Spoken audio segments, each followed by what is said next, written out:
As what Father Joseph said, on this feast of the Holy Family, we continue the joy of Christmas. However, did you not notice in the Gospel about the story about Simeon and Anna?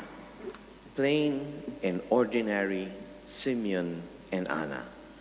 There were no special star in the heavens, no apparition of angels singing the Gloria, no extraordinary signs, no special personalities like the Magi.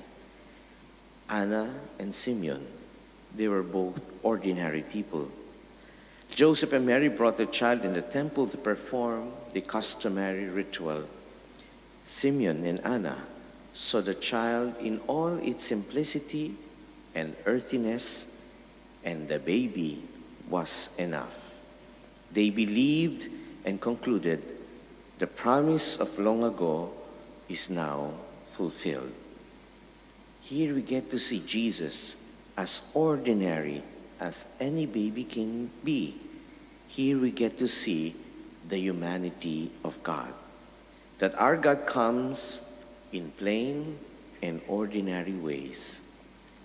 This same humanity of God, comes to us also through the earthiness of water in baptism, through the earthiness of the spoken word of sacred scriptures, through the earthiness of the bread and wine of Holy Communion, and most of all, through ordinary persons like your spouse and also your children. He comes also through the sick, the hungry, the imprisoned, the thirsty. It's all plain and ordinary, just to carry the one most important message of the Emmanuel. God is with us. Highlighting, of course, that message that God so loved the world that He gave His only begotten Son. However, we do have a problem sometimes with the ordinary. We always expect that God would come in extraordinary ways. We want a super baby with a supernatural magic. And this expectation, we also transpose to our family. We want a super husband, a super wife, one who would not disappoint us, because the ordinary spouse seems to be not enough. Same with our children. We want super kids who are always super healthy and super smart, who never whines or would cry and would never irritate us with questions like, are we there yet? Of course, we always want a super God, a God like a fairy godmother who with one stroke of a wand would save all our troubles. What's the secret of Simeon and Anna? Their secret is this: they were holding on to a promise. They were holding on that one day Israel would be saved, the Messiah would come. And therefore, with that promise, they were very, very sensitive to signs, even to ordinary signs. And so we need to have their faith, their eyes, and their hearts. We need to hold on to God's promise that I will be with you until the end of time. We need to hold on to our promises, especially the husband and wife, the I do's that you exchange, the until death do us part sentences that you gave to one another many years ago. We need to hold on to the commandment, honor thy father and mother. These are words also of the promise.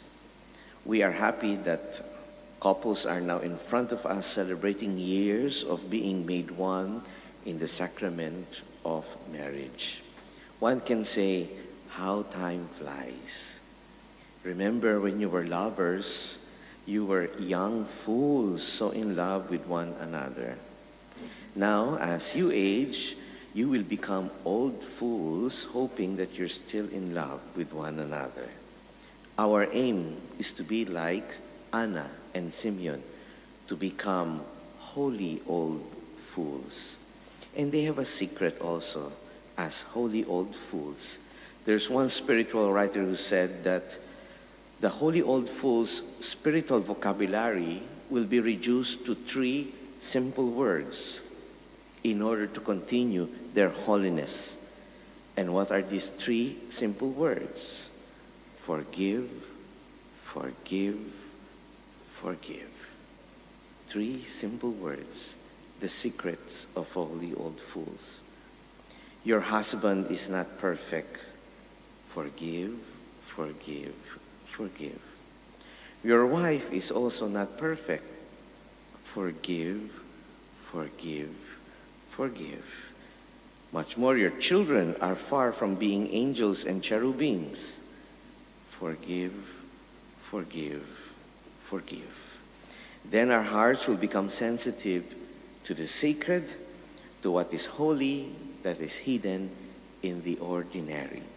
So let us help one another live the vows, the promises we have exchanged. Have the eyes, have the heart of Simeon and Anna. There will be no star, there will be no angel, there will be no magi. Only Jesus hidden in the ordinary. And this is the grace that we will ask in the celebration of the solemnity of the Holy Family.